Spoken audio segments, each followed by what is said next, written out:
Assalamualaikum warahmatullahi wabarakatuh. Bagaimana kabarnya teman-teman? Baik, alhamdulillah. Semoga semuanya dalam keadaan sehat dan selalu semangat. Oke, kembali lagi belajar bersama Ustadz Dede. Nah, teman-teman, kira-kira hari ini kita akan belajar apa, teman-teman? Coba. Betul sekali, teman-teman. Kita akan belajar tematik. Coba buka buku tematik kalian, tema 2. Nah, kita akan mempelajari subtema 1 IPA dan PPKN, teman-teman. Nah, teman-teman jangan lupa simak video ini hingga selesai. Lalu teman-teman bisa mencatat poin-poin penting yang Ustadz Dede sampaikan. Teman-teman, di awal video tadi, Ustadz sudah menampilkan gambar-gambar bentuk pemanfaatan sumber energi.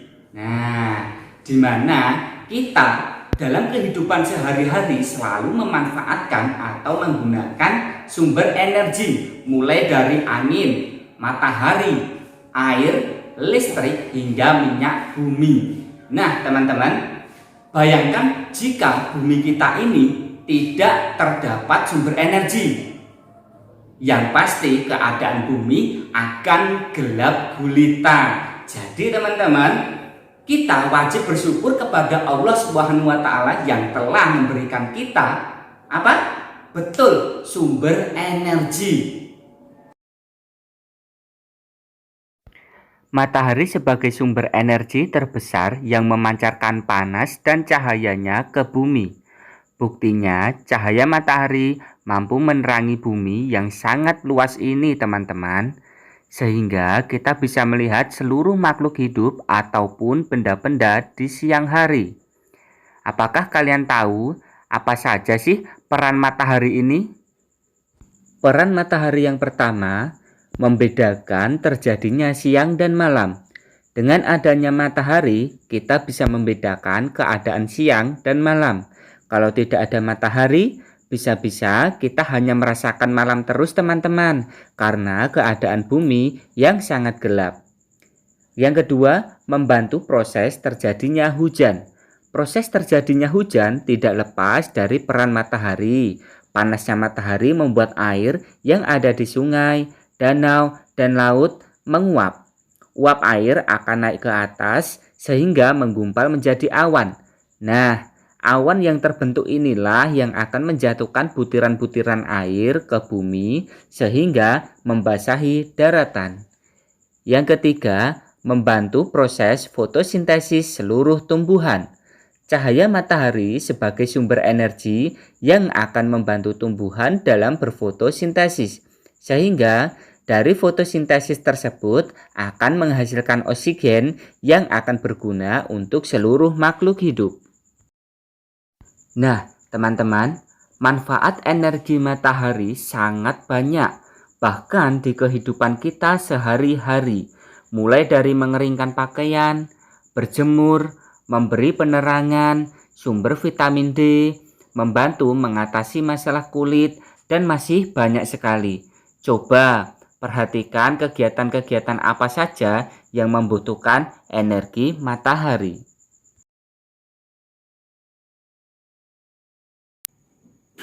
Teman-teman, pernahkah kalian bermain layang-layang? Atau pernahkah kalian melihat kincir yang berputar? Nah, menurut kalian apa yang menyebabkan layang-layang bisa terbang ke udara dan kincir bisa berputar sendiri? Betul sekali, teman-teman, itu karena adanya angin. Angin disebut juga sumber energi yang tidak akan pernah habis, teman-teman. Nah, meskipun tidak bisa terlihat oleh mata kita, tetapi bisa kita rasakan, teman-teman. Angin terjadi karena peran penting energi matahari, teman-teman. Saat suatu wilayah memiliki suhu panas dan wilayah lain memiliki suhu dingin, maka udara di daerah wilayah panas akan naik ke atas dan diisi oleh udara yang dari wilayah suhu dingin.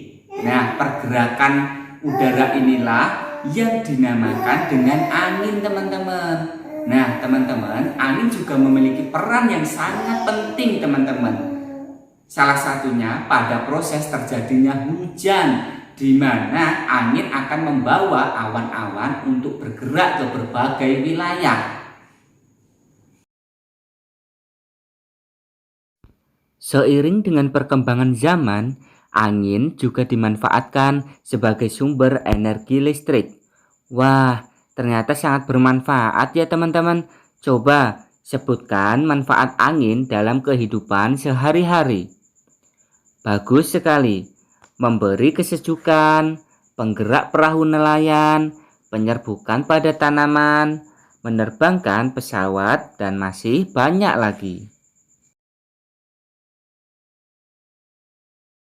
Tidak hanya itu teman-teman, air juga merupakan salah satu sumber energi. Tubuh kita membutuhkan air untuk beraktivitas. Tidak hanya manusia, tetapi juga hewan dan tumbuhan.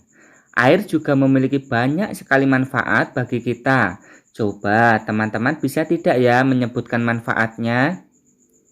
Ya, betul. Untuk mencuci pakaian, memasak, mandi, sebagai pembangkit listrik tenaga air. Wah, ternyata sumber energi di bumi ini juga tersedia sangat banyak ya teman-teman.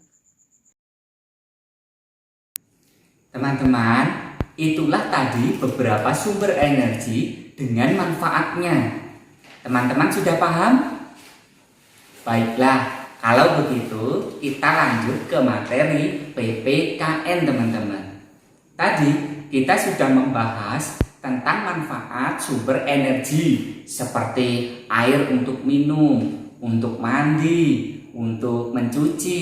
Begitu juga dengan listrik. Banyak sekali alat-alat yang kita miliki di rumah memerlukan listrik, teman-teman.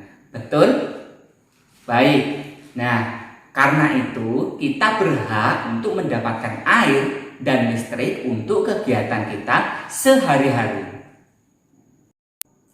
Teman-teman, perlu diingat, meskipun kita berhak mendapatkan semua itu, tetapi kita harus tetap menjaga kelestariannya. Ustadz, bagaimana caranya?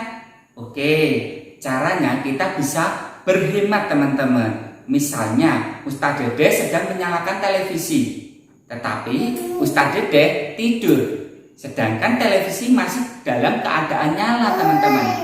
Apakah yang dilakukan Ustadz Dede tindakan yang benar atau tidak? Betul teman-teman, itu namanya pemborosan. Tidak baik untuk dilakukan ya teman-teman. Teman-teman, sebenarnya apa sih hak dan kewajiban itu? Ada yang tahu?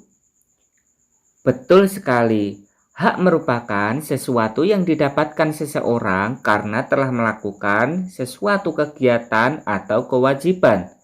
Sedangkan kewajiban adalah segala sesuatu yang harus dilakukan untuk mendapatkan hak. Jadi, hak bisa dimiliki setelah kita melaksanakan kewajiban. Sekarang coba bagaimana sih bentuk hak dan kewajiban dalam pemanfaatan air? Hak dalam pemanfaatan air. Yang pertama, mendapatkan air bersih. Yang kedua, memanfaatkan air untuk minum, mencuci, mandi, dan lain-lain. Yang ketiga, mendapatkan aliran air yang lancar. Dan masih banyak lagi. Kalian bisa menemukan sendiri dalam kehidupan sehari-hari. Kewajiban dalam pemanfaatan air. Yang pertama, menggunakan air secukupnya. Yang kedua, menutup keran air jika sudah penuh atau tidak digunakan lagi. Yang ketiga, tidak mengotori air.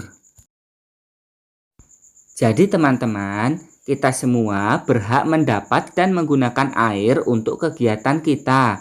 Tetapi dengan catatan, kita juga memiliki kewajiban untuk berhemat. Ustadz, kita kan punya hak. Kalau kita tidak berhemat bagaimana? nanti akan mendapat konsekuensi, bisa berupa denda ataupun sanksi dalam bentuk yang lain. Jadi kita harus bijak menggunakannya ya teman-teman. Nah, perlu diingat juga, kita hidup di lingkungan masyarakat. Berarti kita juga harus melaksanakan hak dan kewajiban dalam masyarakat. Nah, kira-kira apa saja ya hak dalam kehidupan masyarakat itu? Nah, hak-hak dalam kehidupan bermasyarakat. Yang pertama, mendapatkan perlindungan. Kita memiliki hak untuk mendapatkan perlindungan secara fisik, psikis, spiritual, dan moral. Yang kedua, mendapatkan persamaan. Kita berhak juga mendapat kesempatan yang sama untuk tumbuh dan berkembang, tidak dibeda-bedakan antar satu dengan yang lain. Yang ketiga, mendapat pendidikan. Kita berhak juga untuk mendapat pendidikan yang layak untuk menggapai cita-cita ataupun impian kita masing-masing. Yang keempat, mendapat kesehatan. Kita berhak mendapat jaminan kesehatan yang memadai. Yang kelima, memiliki kewarganegaraan. Kita semua berhak diakui sebagai warga negara. Lalu, kewajiban dalam kehidupan bermasyarakat. Yang pertama, mentaati peraturan. Dengan mentaati peraturan, berarti kita disiplin, sehingga hidup kita lebih teratur. Yang kedua, menjaga kebersihan. Dengan menjaga kebersihan di sekitar kita, maka kesehatan masyarakat juga akan terjaga. Yang ketiga, menjaga keamanan. Dengan menjaga keamanan, kita menciptakan keadaan lingkungan yang lebih nyaman, tentram, dan damai. Yang keempat, saling tolong-menolong. Dengan tolong-menolong, maka akan terjalin persatuan dan kesatuan. Teman-teman, itulah hak dan kewajiban yang perlu kita ketahui. Intinya, kita harus menyeimbangkan antara hak dan kewajiban. Artinya, kita tidak boleh hanya menuntut hak, tetapi kita tidak mau melakukan kewajiban. Nah, tidak boleh ya teman-teman. Anak hebat harus melaksanakan kewajibannya. Siapa anak hebat? Kita semua. Siapa kita? Anak hebat. Nah, sekarang Ustadz Dede akan memberi tugas untuk anak-anak hebat. Jangan lupa dikerjakan dengan diberi nama teman-teman.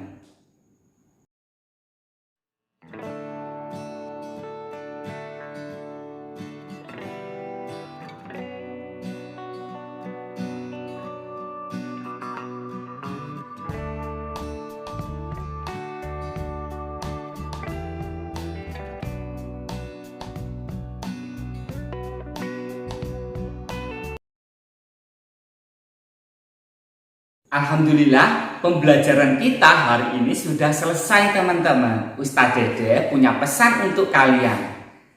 Jalan lambat, larinya soleh. Halo anak hebat, jangan bosan dengan Ustadz Dede. Wassalamualaikum warahmatullahi wabarakatuh. Sampai jumpa. Pagiku cerahku, matahari bersinar.